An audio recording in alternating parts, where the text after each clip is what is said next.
I'm curious if the media at all has any effect on player value. I know that may come from like agents and whatnot, but is there any effect on like how the media talks about players and that affecting their value in trades?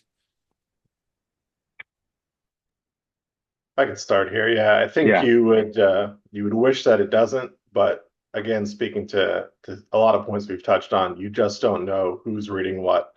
I think John said during this class that their owner was reading a 16-year-old blog post on Blazers Edge, and like you just don't know. And if someone's going to kill you in the media for a trade that you just made, and your owner values that person's opinion, or someone on your staff values that person's opinion, you're gonna maybe think twice, but again, like it's hard to know. I would hope it doesn't happen, but I would bet that it does.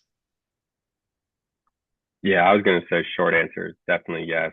Um, they're watching national TV games and they're reading Woj, and when you're reading all those articles from Shams and Woj, it's like, where's this information coming from? What's the objective of sharing this information?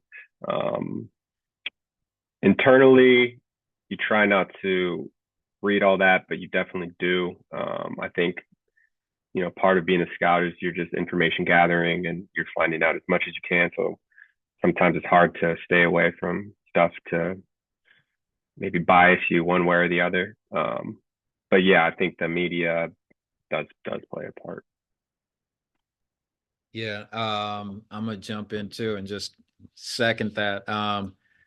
I'm even looking at like Doc Rivers. Like, I mean, I like Doc. I know there's polarizing opinions. I like him, but like he was part of the media, but also he was working behind the scenes for the Bucks of like, coaching their front office and helping them out and whatever.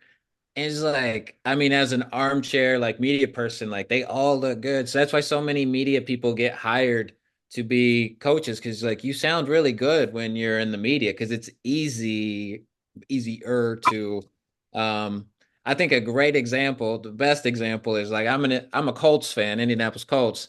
Like they freaking hired Jeff Saturday as their head coach last year. Why? Because he was on ESPN and he was like best friends with the owner. So he was always telling the owner, "Oh, they should be doing this, they should be doing that, they should be doing this." All of a sudden, he gets hired as a coach when they win one game.